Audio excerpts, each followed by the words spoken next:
Machine learning and deep learning दोनों ही अलग अलग स्टडी है, बट एक ही ब्रांच की, जिसे हम कहते हैं जनरेटिव एआई। मतलब अगर आपको एक जनरेटिव एआई सीखना है, किस तरीके से एक एआई को बनाया जाता है, तो उसके लिए आपको मशीन लर्निंग भी आना चाहिए एंड डीप लर्निंग भी आना चाहिए। तो इन दोनों में डिफरेंस क्या है? तो अगर हम मशीन लर्निंग की बात करें तो with the help of machine learning आप एल्गोरिथम बनाना सीखते हो। तो ये एल्गोरिथम्स होते क्या है? एल्गोरिथम मतलब मान लो कि आप एक मॉल में जा रहे हो और मॉल में जाने के बाद आपके पास सिर्फ 500 रुपए है एंड आपको एक ही शर्ट खरीदनी है क्योंकि आपके पास सिर्फ 500 रुपए है।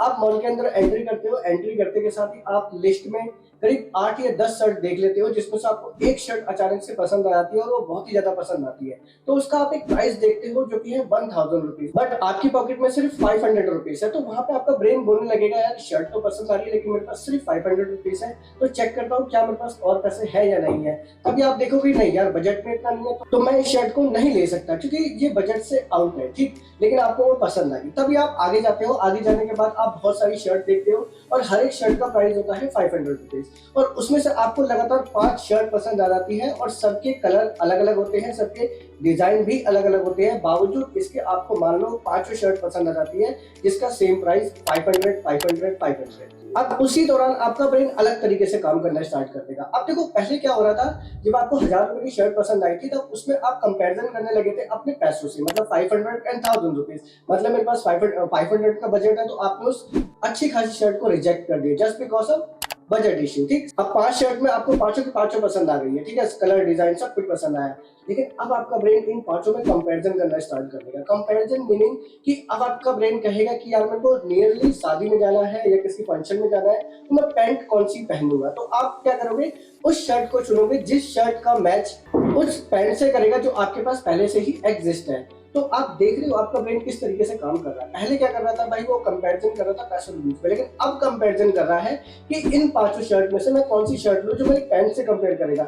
सपोज करो कि अगर आप सिर्फ एक ही शर्ट देखते हो और वो एक ही शर्ट आपको पसंद आती है 500 रुपीज की, तो आप क्या कंपेयर करते? आप बिल्कुल कंपेयर नहीं करते, आप सीधा वो 500 रुपीज की शर्ट ले लोगे। क्यों? क्योंकि ब्रेन हमारा इसी तरीके से काम करता है। ब्रेन को जब ज्यादा अपॉर्चुनिटी दिखती है तो वो ब्रेन चीजों को कंपेयर करना स्टार्ट कर देता है। हमारा ब्रेन इसी तरीके से काम करता है। तो अगर आपको ये लगता है कि ये सारी एक्टिविटी जो आपने मॉल में करी है मॉल वालों को पता नहीं होती, मॉल वालों को एक चीज आपके बारे में पता होती है। इवन जब आप एक कंपनी में एंट्री करते हो एंड उस कंपनी से जब आप बाहर निकलते हो, तो आप सोचते हो कि आपने कंपनी के अंदर क्या क्या एक्टिविटी करी है। कंपनी के मैनेजमेंट को कुछ नहीं पता, सब कुछ उन्हें पता होती है, भले वो इग्नोर कर दे ना करे।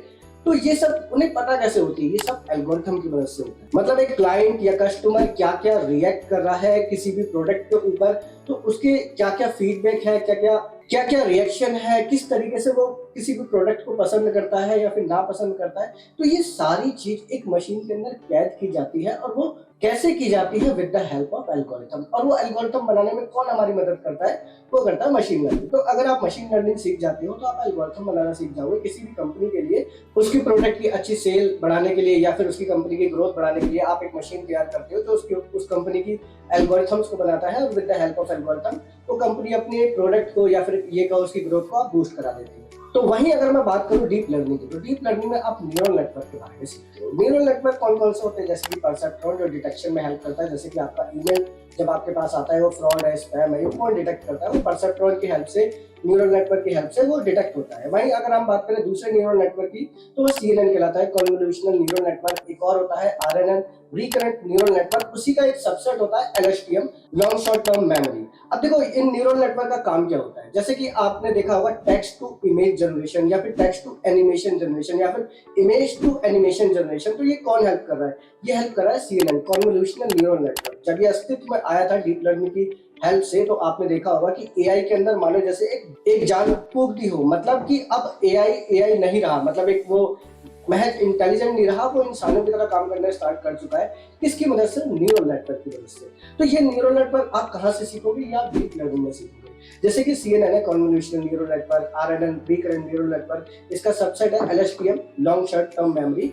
हालांकि आपने देखो मेरा स्क्रीनशॉट देख लो, स्क्रीनशॉट में मैंने 2015 में एक क्रिकेट मैच हुआ था उसके बारे में पूछा AI से, तो उसने सब कुछ बता दिया कि 2015 में कौन जीता था, कौन हारा था, कितने रन से जीता था, सारी डिटेल दे दी। तो वही मैंने दूसरा क्वेश्चन मैंने पूछा उससे, व्हाट इज 2+2, तो उसने आंसर दिया 4। तो वही मैंने तीसरा क्वेश्चन पूछ लिया, व्हाट अबाउट इंडिया। तो आप देख रहे हो उसका third reply with respect to first question हो रहा है। तो ये कैसे हो रहा है? ये with the help of LSTM neural network की हेल्प से हो रहा है। मतलब वो क्या कर रहा है, अब एआई अपने अंदर ना चीजों को फीड कर रहा है, मतलब अपने ब्रेन के अंदर हर एक चीजों को फीड कर रहा है। आप उससे जितनी भी बातें कर रहे हो, मान लो आपने 5 उससे सवाल पूछे और छठा क्वेश्चन बिल्कुल अलग पूछ लिया और सातवां question with respect to second या थर्ड क्वेश्चन के पूछ लिया, तो वो विद रिस्पेक्ट टू सेकंड या थर्ड क्वेश्चन के ही आपको आंसर देगा। यकीन नहीं तो आप चैट जीपीटी पे जा सकते हो, जिसे हम chat generative pre trained model बोलते हैं। तो आप उस मॉडल पे भी LSTM न्यूरल नेटवर्क को भी देख सकते हो। तो आप डीप लर्निंग में न्यूरल नेटवर्क बनाना सीखते हो, तो वही मशीन लर्निंग में एल्गोरिथम सीखते हो। अब इनको सीखने के लिए आपको क्या क्या चाहिए, तो देखो आपको एडवांस मैथमेटिक्स आनी चाहिए।